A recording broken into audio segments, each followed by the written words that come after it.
खूब। अरे दिया सौरंग भैया, ये हो सौरंग धर्मेंद्र का जोड़ी।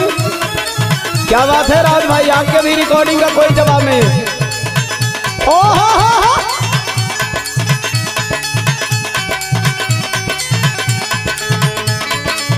बाको बाको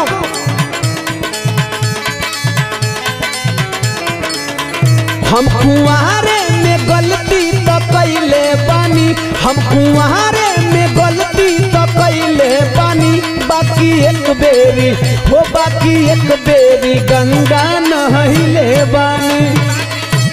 बाको ओहो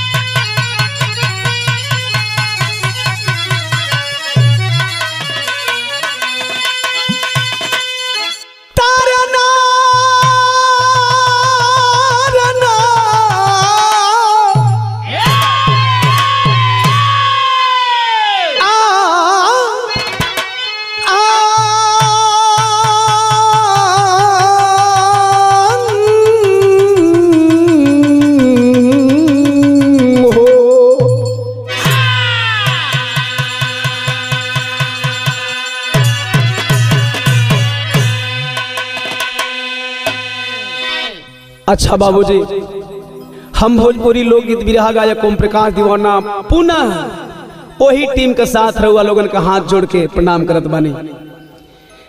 ई बिरहा बीरस का एक और भेजत बानी, जो ना बिरहा का शीर्षक बा माटी का लाल अंग्रेज का काल। दीवाना म्यूजिक के द्वारा आप लोगन के सुने के मिली। जे भाई दीवाना म्यूजिक के सब्सक्राइब नहीं कैले, ये अपना छोट भाई दीवानवा के आगे बढ़ावे खातिर अपने सब्सक्राइब करब जा और अपने संगी संघाती से सब्सक्राइब जरूर कराइब जा।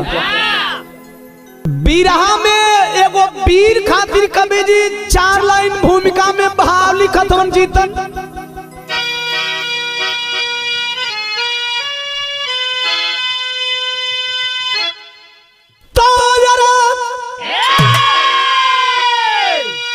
जिगर में था 16 जो फौलाद थे, सुरक्षा कवच जो बने थे वतन के, अडिगी अभी चल वो हिम्मत कहाँ थी यार ले,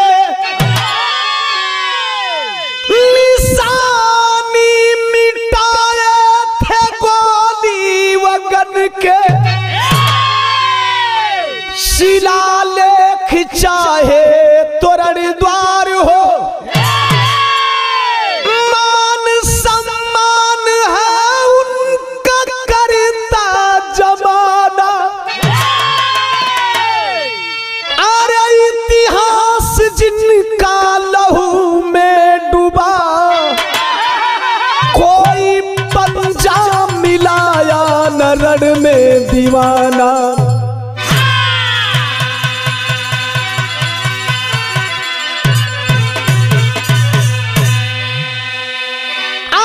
इतिहास जिनका लहू में डूबा, कोई पंजा मिलाया नरण में दीवाना। ए राज भाई, जेकर इतिहास का एक एक पन्ना लहू के कतरा से लिखल हो, कौनो माई का लालो से हाथ का मिलाई हो। बिरहा में पुनः अपने ऑडियंस खातिर, अपने श्रोता समाज देवता खातिर जैसन रुआ लोग जानीला, हर बिरहा में हमार नया कुछ न कुछ गावे का आदत बा। एगो औरी आशिकाना गजल लगत बा ये बिरहा में। कैसे ए धर्मेंद्र भैया,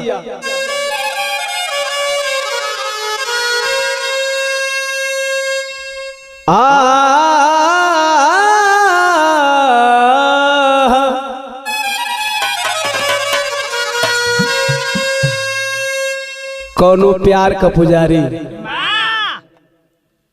अपनी दिलरुबा से एगो बात कहे, का कहे जीतन, इतनी जल्दी ऐ जाने मन दिल की फरियाद आपसे है, इतनी जल्दी करो न जाने की,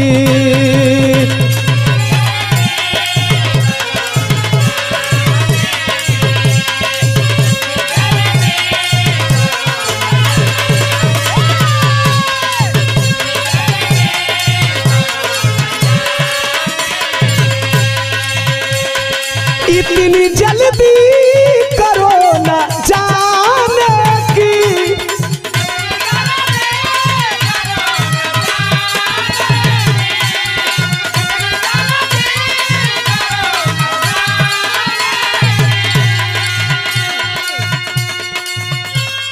इतनी जल्दी, इतनी जल्दी करो न जाने की, सांस रुक जाएगी,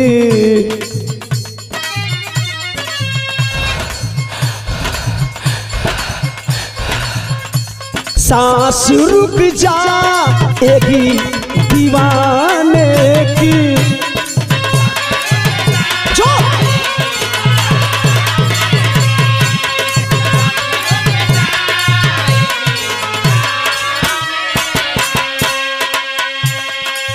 लेकिन राज भाई जुल्म करने वालों के लिए और जुल्म से लड़ने वालों के लिए कवि की ये लाइन है, शौक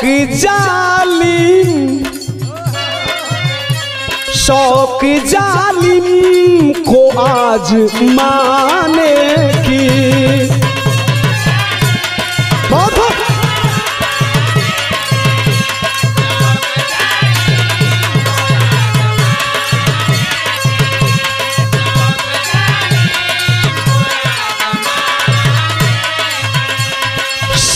जालिम को आज माने की,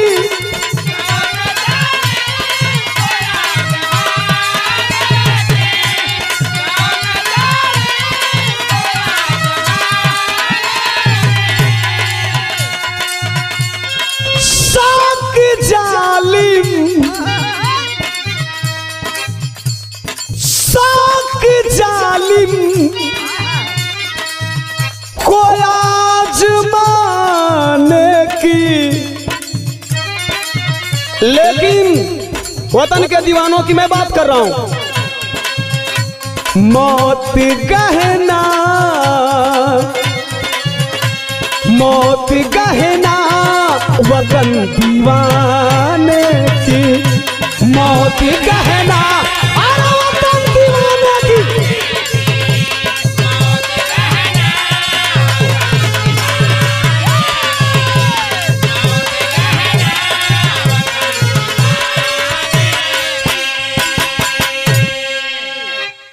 ये से बिरहा का कहानी चालू हो गई जीतन भैया। कैसे? तो झारखंड की रांची नई राजधानी में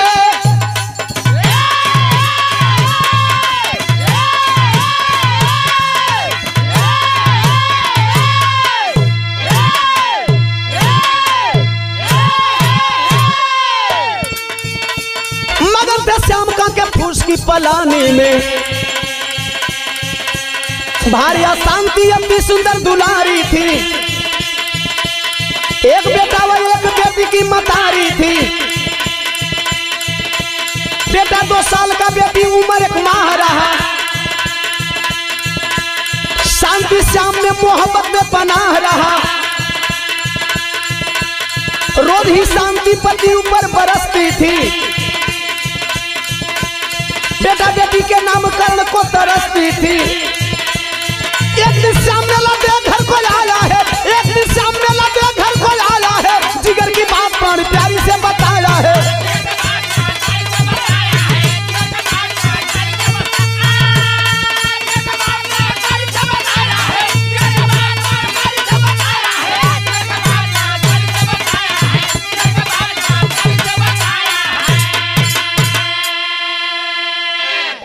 बाबू बिरहा का बात रहुआ सबे समझ ली। रांची झारखंड, रांची में एक जगह का नाम बा कांके, जहां आज रांची का मशहूर पागल खाना बा।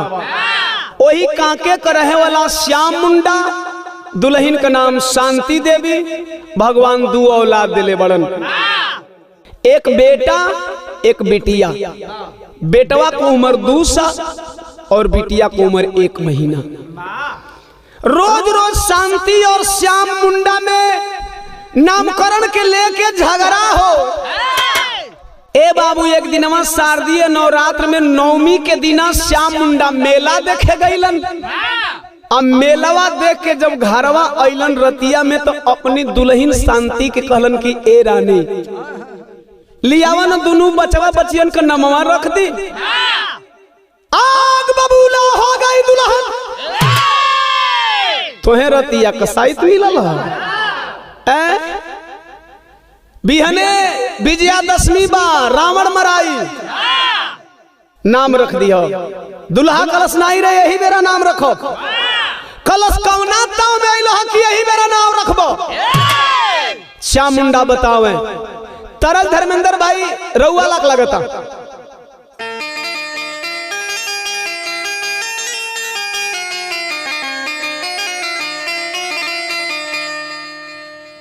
कोनो मेहरारू को मरद सुहाग रात के अपनी मेहरारू संगे पहली मुलाकात में अंड बंड कह दिलस। दे यार अंड बंड न जनता भाई लोग। अंड बंड का मतलब ई होत है उदय भाई कि ओकर चूड़ी कंगना तूर दिहलस। तुनन के खाली मतलब चाहेला। उ दुल्हन गनगना थी, गनगना के कहे चूड़िया चट चट फोड़ला हमारे नरम कलैया माड़ोर के मनबे राजा जी कि हाँ हाँ मनबे राजा जी। तलब का खाटी के पाटी तोड़ के मनबे राजा जी।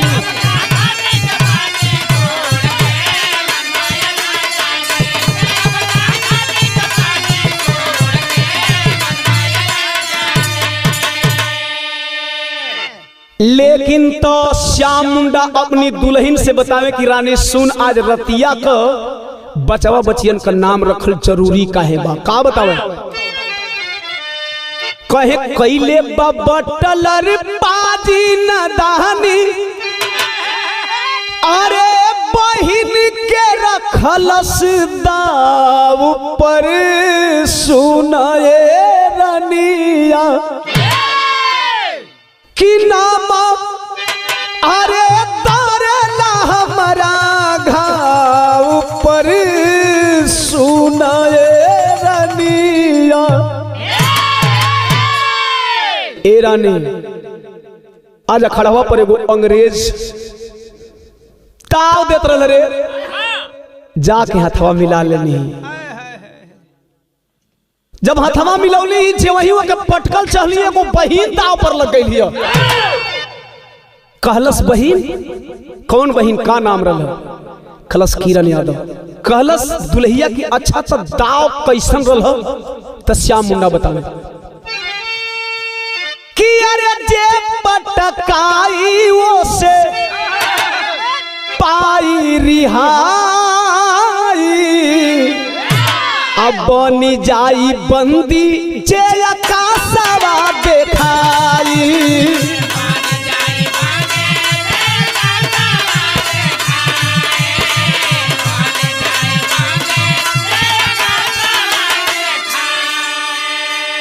कलसियो यादव बिरादर का बिटिया रलिया, यही से तू पटका के चल, इज्जत लुटवा के लहई चुड़िया पहन ल।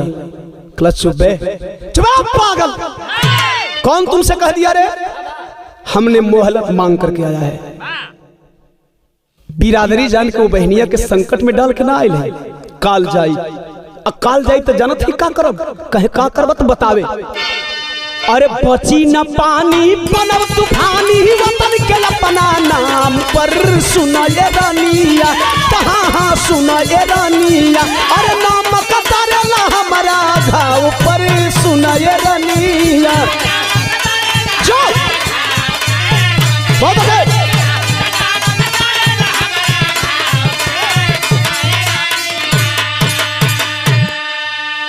कहलस दुल्हनिया जिया राजा नाज है तोहरा जी सिंदूर पर।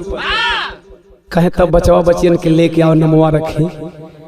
दोनों बच्चों को ले करके वह औरत आई है। श्याम मुंडा आदिवासी नामकरण कर रहे हैं। कैसे करें तरज बदल गए जीतन।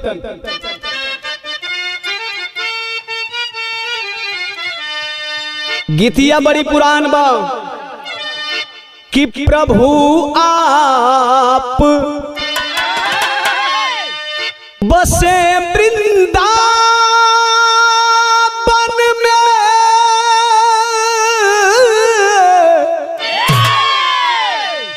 अरे प्रभु आप बसे वृंदावन में, मेरी उम्र गुजर गई गोकुल में।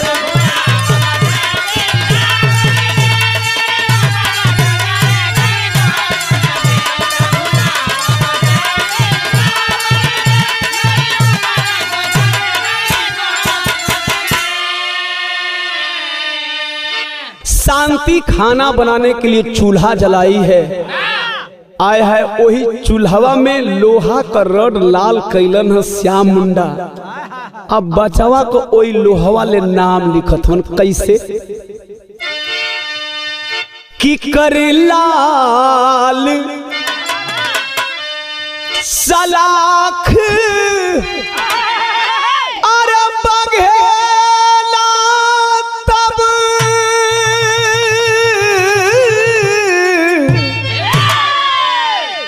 कि कर लाल सलाख अरे बघेला तब बेटे का सीना दाग दिया।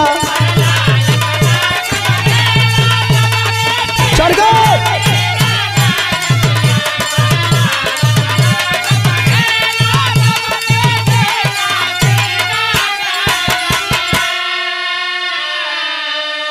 नग्न हाथ से लोहा पकड़ करके बेटे के सीने पे लिख रहे हैं। क्या लिखे हैं? लाल लोहा से तेरा सीने पर लिख दिया क्रांति। क्रांति लिख रहा है श्याम मुंडा लाल लोहा से बेटे के सीने के ऊपर। माई का हालत का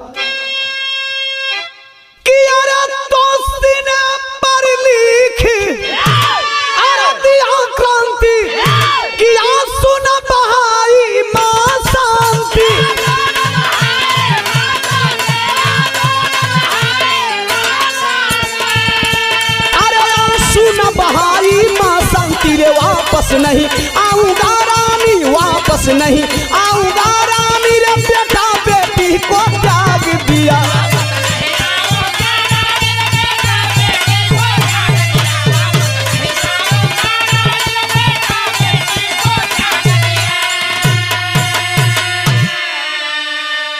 बेटवा का नाम क्रांति।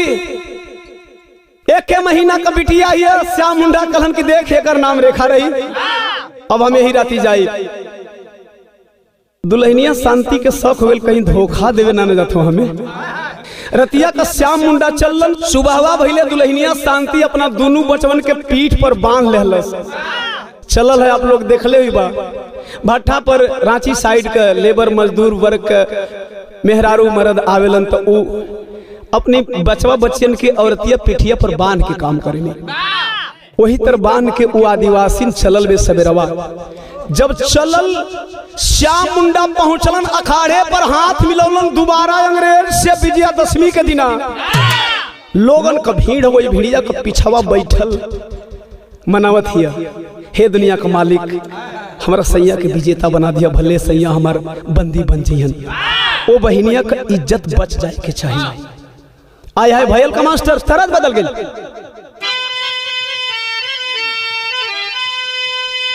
अरे जब श्याम मुंडा खड़वा पर बटलर का सामने पहुंचलन तो जज्बा कैसन, जोश कैसन, जुनून कैसन।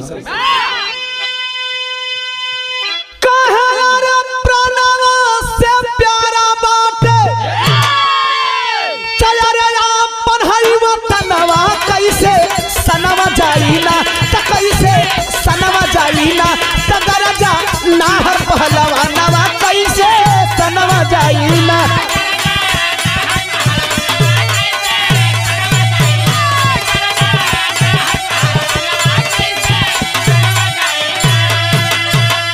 तवले बटलर से हाथवा और मिलाया श्याम सानी आ 7 मिनट बाद मारा दव मुलतानी।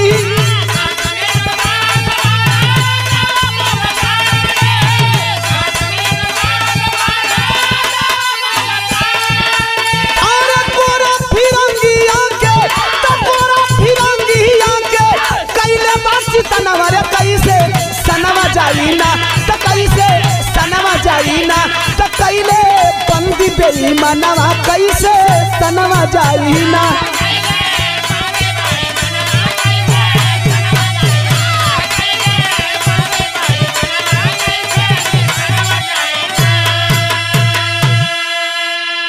आए हाय अंग्रेज बटलर को चितान कर दिए श्याम मुंडा।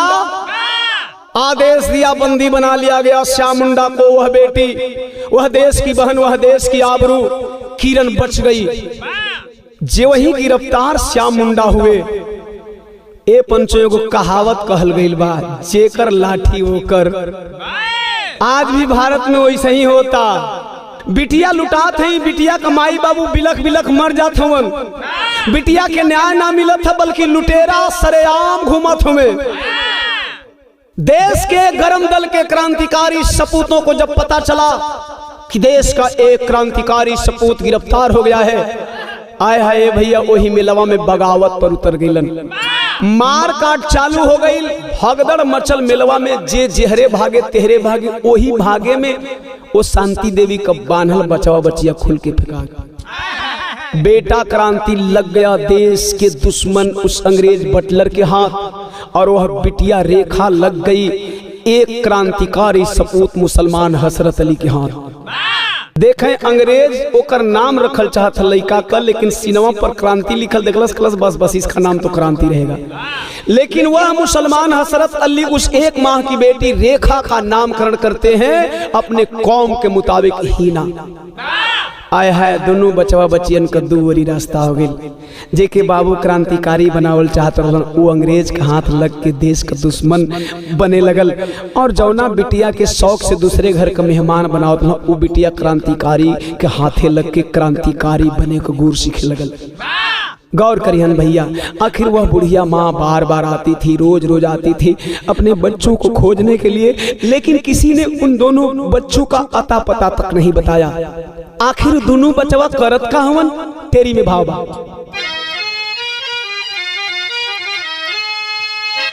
ए बाबू हीना तब वतन दीवानी बन गई। अरे तो क्रांति का पथ छोड़ा क्रांति बना कमीना।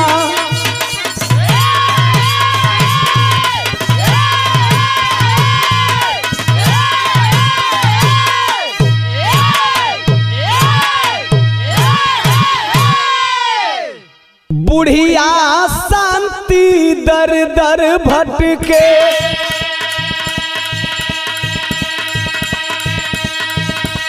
ये बाबू घूम घूम के खोजेला।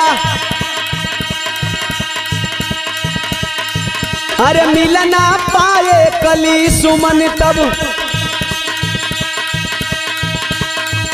अब खोजत बिता 18 साल।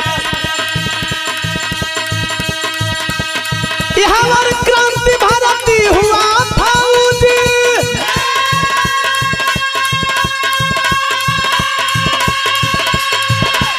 ये बाबू क्रांति भारती हुआ था।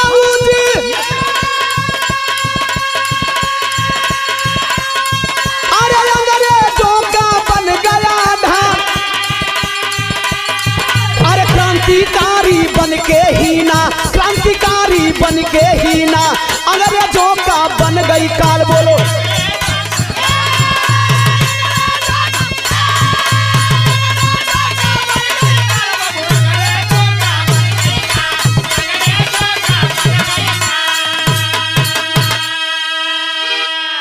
दोनों भाई बहन का रास्ता दो तरफ।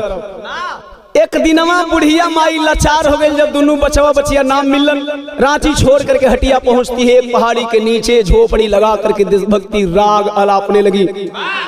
पति बंदी है, बेटा बेटी मिलने वाले नहीं हैं। एक दिनवा सबेरवा का पहरा देशभक्ति गीत गावत है बुढ़िया माई। तबले भयल का मास्टर भाव बदल गई। यहाँ एक लाइन गोड़ऊ गीत लगत बा, गोड़ के लवंडा ये गीत के गा के झूम के नाचेलन। कैसे गावेलन मास्टर?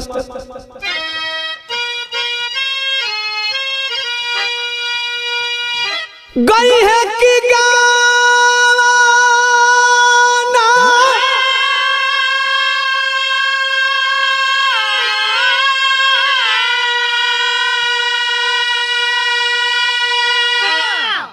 कि अरे गवना करवला पियवा घरे बैठवला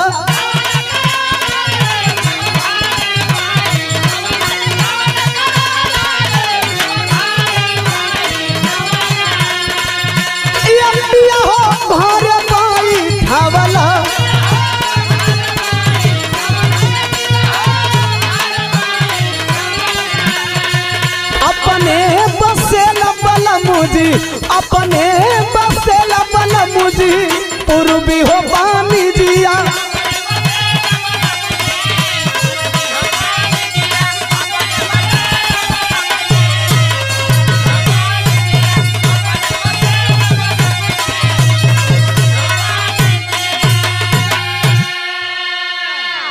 लेकिन तये बाबू होत कहा सबेरवा का पहरा क्रांति के संगवा में घूमे गोरा उतपतिया।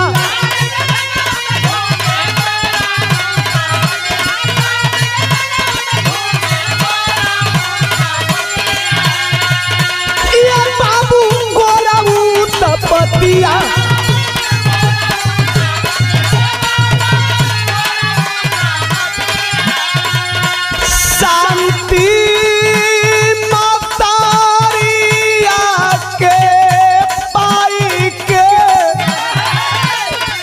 शांति मतरिया के पाई के कर दूरा गतिया।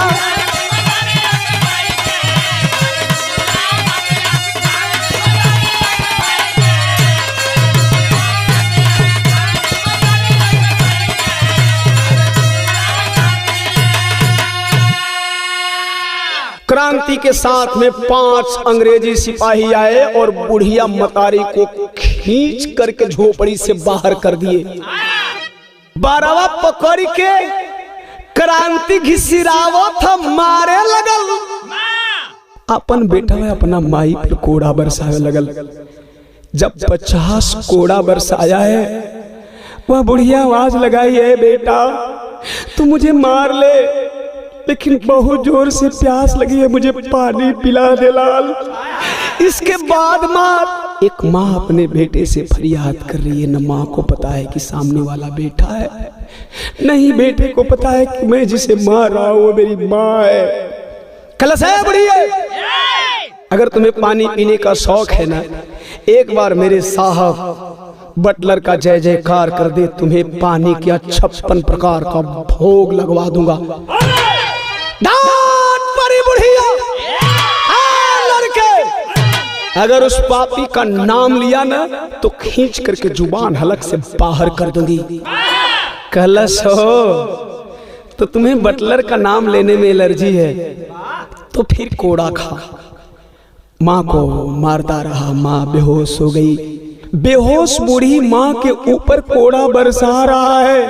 तब तक से दूसरी वरिया से काबिल मास्टर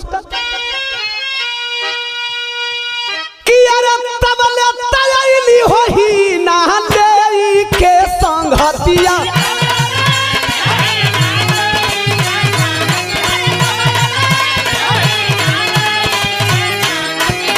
गोलियां से छलनी हो गई, तो गोलियां से छलनी हो गई दुश्मन के छतिया।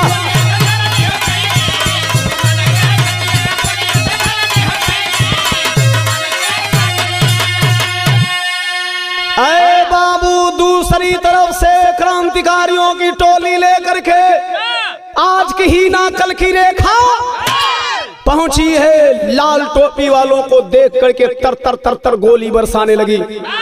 5 अंग्रेजी सिपाहियों को मारने में कामयाब हो गई, लेकिन क्रांति भागने में कामयाब हो गया। ऐ बाबू, वही ना पहुंची मां के पास, बेहोश बूढ़ी मां को पानी का छींटा मार करके होश में लाई। कलश माई, यही पहाड़िया का पीछा हम हो रही ला, जब तो के जरूरत पड़ी बुला लिए, आवाज दे दिया हम तोर बेटी है धर्म का। संजोग देखे, बेटा मार कर निकल गया, बेटी बचा के निकल गई। वह मां नहीं जान पाई कि एक बेटा था और एक बेटी थी। बटलर पहुंचा अंग्रेज के बंगले में, कहा है साहब, अगर आप इसी तरह घोर नींद में सोते रहे तो एक दिन आपकी नींद हराम हो जाएगी। हटिया पहाड़ी के पीछे क्रांतिकारियों की फौज खड़ी हो रही है, अगर रांची तक पहुंचाए तो फिर आपको ब्रिटेन भेज देंगे। अंग्रेज बटलर बोला, कितने जवान चाहिए उन सबों को मारने के लिए? क्रांति बोला, करीब करीब 50-60 सिपाही चाहिए। ले लो, जाओ तैयारी करके मार दो, खत्म कर दो। एक दिन योजना बना करके चला है क्रांति अपने बहन के सभी साथियों को मारने के लिए। बिरहा का आखिरी तरज लग गई जीतन।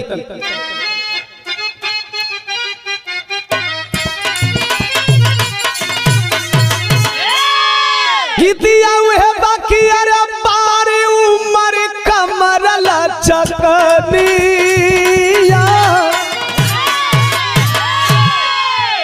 कि अरे बारी उमर कमर लचकनिया, गोरी खींचन हुर के पनिया, गोरी का झूला झूलनिया।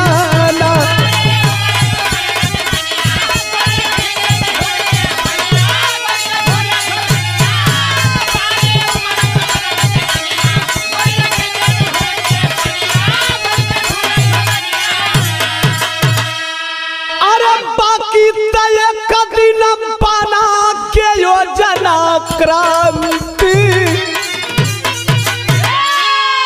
अरे तय कदिन बना के योजना क्रांति, दूरचरिया हो सधी के घेरले बाटे पहाड़िया।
भैया, बारी बारी से क्रांति की टोली हीना के सभी साथियों को मारने में कामयाब हो गई और आखिरी गोली शाम होते होते हीना के बाजू में लगी। आह माई कई के जब धरतिया पर गिरल हीना, क्रांति सोचा मैंने उस लड़की को भी मार दिया जिसे मैं मारने के लिए आया था। अपनी टोली को वापस लिया। आया है बाबू, बाजू में गोली लगल बा। जैसे जैसे रतिया बढ़े वही तरह बहिया का दर्दिया बढ़े, गोलिया का जहरिया धीरे धीरे शरीरिया में भीने लगल। गोली निकालने का प्रयास करके वह बेटिया हीना थक गई। एकाएक उसे याद आया, वह बुढ़िया माँ इसी पहाड़ी के नीचे रहती है ना, चलती हूँ उससे मदद मांगूंगी। आइए झोपड़ी के पास सवाल लगाती है, माँ माँ आज तेरी धर्म की बेटी खतरे में है, माँ अपनी बेटी को बचा ले, बाबा अपनी बेटी को बचा ले। वह बुढ़िया बाह फैलाते हुए आई, ए बेटी आजा। वही ना जे वही वो माई का बहिया में पहुंचल बहो भैया, एक जुबान बंद हो गई।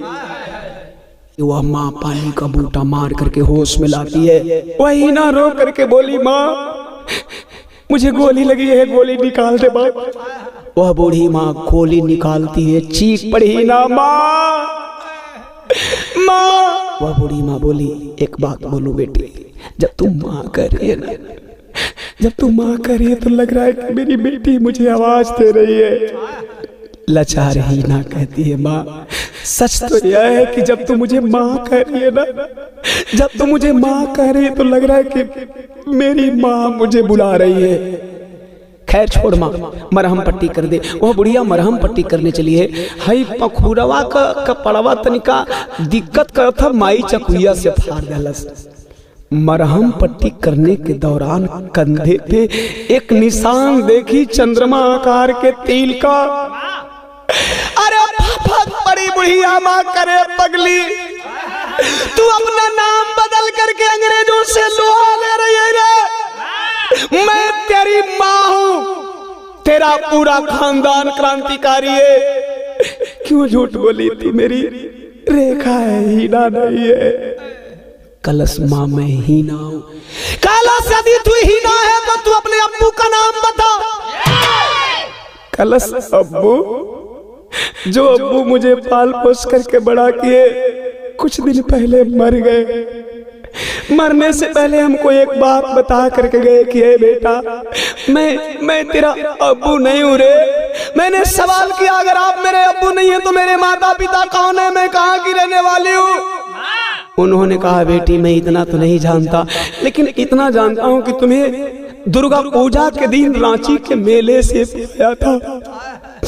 बस इतना ही कह करके मर गए।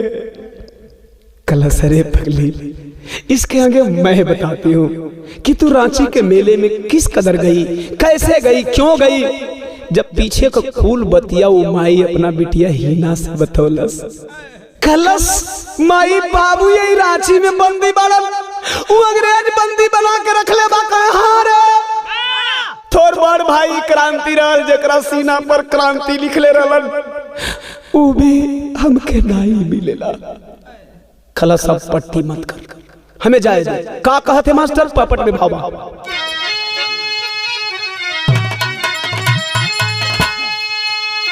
कलश अरे बची ना बटलर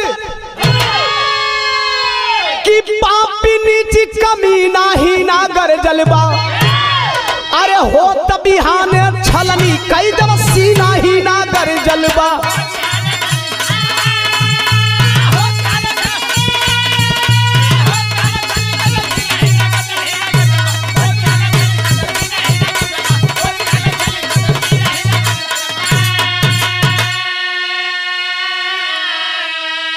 जब बटलर के बंगले में पहुंची है हीना तो क्या देखती है? अरे विजय खुशी में बंगला पर बटलर पार्टी रखवाया हो। अरे तवले पहुंच के हीना मारे गोली, कई लोग के भयल सफाया हो। तवले खत्म भयल बा गोली, मुश्किल जीना हीना गर जलवा। अरे जकड़ लिया घेरवा के क्रांति, किसी नाही ना गर जलवा। अरे भैया तर तर तर तर गोली चलाने लगी, अंग्रेज मौत की घाट उतरने लगे। गोली खत्म हो गई, खच खच खच खच तलवार से काटे थे। एगो बात बताई ला पंचू, जे हारेला से अपना से हारेला। आए हाय पीछे से क्रांति पकड़ लिया अपनी बहन को और गुस्से में आग बबूला पहुंचा बटलर के सामने। बोला, साहब क्या इनाम दे रहे हैं इस लड़की के बदले में? वह अंग्रेज बोला, इस लड़की की इज्जत लूट लो। क्रांति आओ देखा नताओ, मारा झपट्टा, खींच लिया दुपट्टा। फिर दोबारा हाथ लगा करके सूट फाड़ना चाहता है कि पूरे भारतवासियों के बीच में मैं इसे नंगा कर दूं। तबले अंग्रेज बोला, ए स्टॉप। कहा, क्यों सर, क्या बात? अंग्रेज बटलर बोला, अरे यार इस गेम में कोई ट्विस्ट नहीं है, कहे तो कहे याद आए इस लड़की की इज्जत को लेकर के कि ठीक 18 साल पहले इसी प्रकार की जवान लड़की को मैंने दाव पे लगाया था, लेकिन साला एक सानी इंडियन आया, वह ब्लडी फुल इंडियन अपने को बंदी बना लिया, लेकिन उस लड़की की आबरू बचा लिया। अभी भी मेरे जेल में बंदी है, लाऊंगा उसे, तुम्हारे हाथ में तलवार होगी, उसके हाथ में तलवार होगी, दोनों आमने सामने तलवारबाजी करोगे और तलवारबाजी में जो जीतेगा वही इस लड़की की इज्जत लूटेगा और जीतने वाला हारने वाले की गर्दन को उड़ा देगा।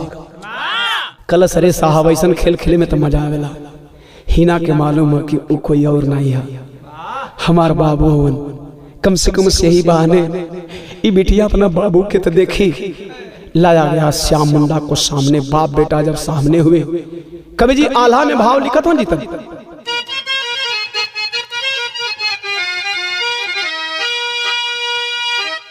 कि धान है विधाता कोई सा खेला जिंदगी के, अरे बाप ऊपर बेटावा तब चलावे तालावा,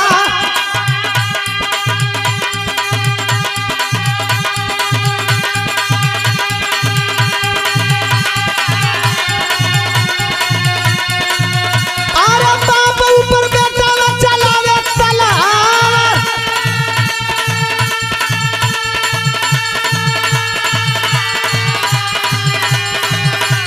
खूनावा के प्यासा नाचे नंगी तलवारी,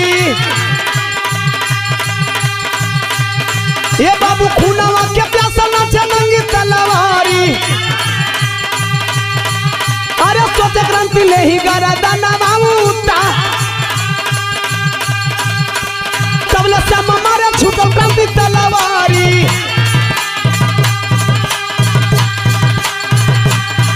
अरे कबला श्याम मारे छूटल क्रांति तलवारी,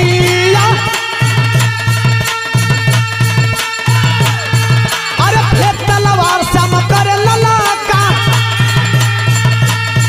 अरे मला दूध करे दोनों बाबू बेटाऊ, अरे जीत कई के श्याम भइले सीना पर सारा,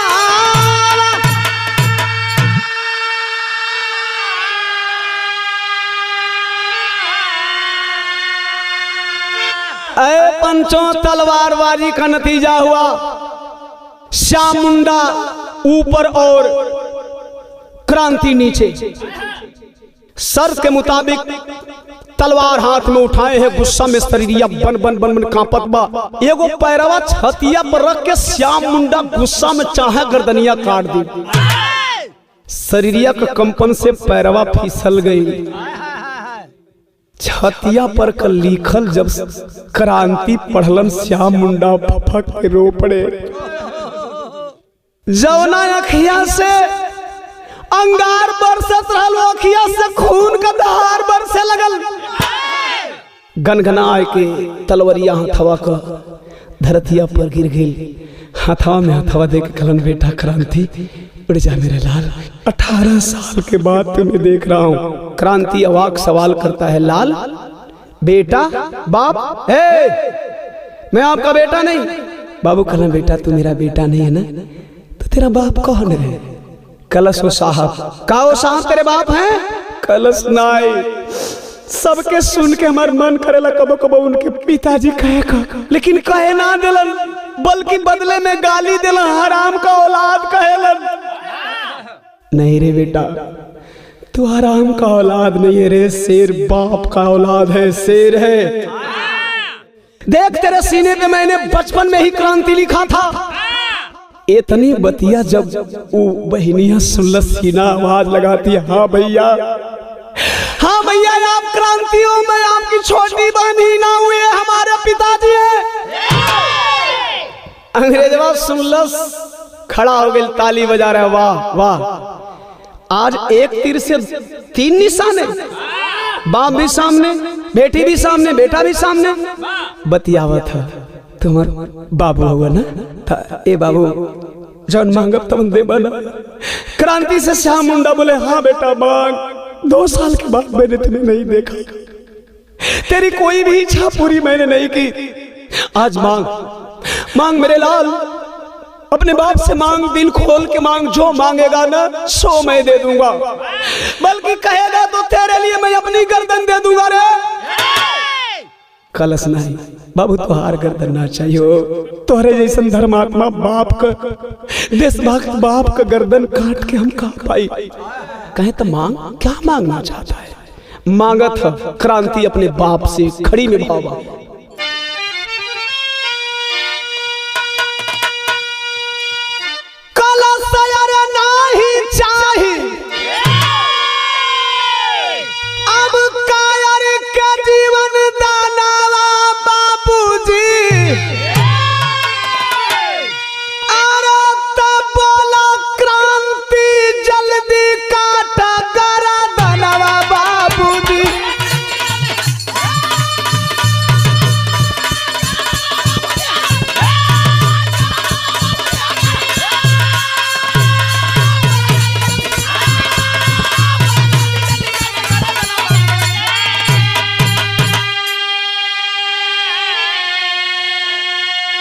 बाबू कलन करे पगला, हम तो के जीवन दान दिहल चाहता रे, आ तू मौत मांगत रे, काहे तब बतावे।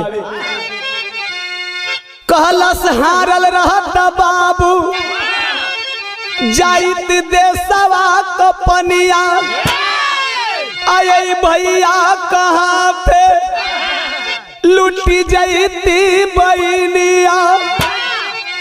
अगर आप हार गए होते ना तो मैं नहीं पहचानता कि आप हमारे बाप हैं।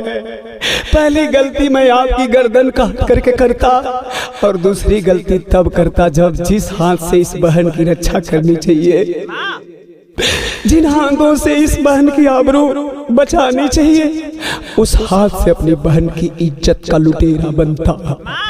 का करब जी की हो बाबू, इतने नहीं, ये हथवा से बड़ा पाप भइल बा। कहे कैसन पाप तो बतावे। कि अपने हथवा से बेच दिहली अरे वतनवा बाबूजी। बाबू श्याम मुंडा कहलने लाल, जब अंग्रेज का हाथे लगला ना तब मासूम रहला, ई जवन सिखौलस तवने तू सिखला। अब बोले अगर वाकई तू के देशभक्त बने के बाद ए अंग्रेज का खात्मा कर दा, कुल पाप धुल जाए। बेटा कलश ऐसन, हाँ। तबले अंग्रेज आदेश किया, क्या आदेश किया? अरे तबले फिरंगी दिया आदेश सुनाई, अरे बाप बेटा बेटी मिलके करे ले लड़ाई।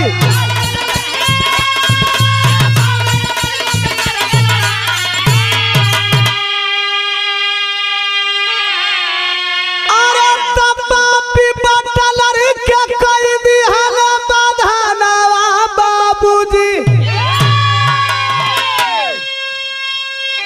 तब बोला क्रांति जल्दी काटा गर्दनवा बाबू।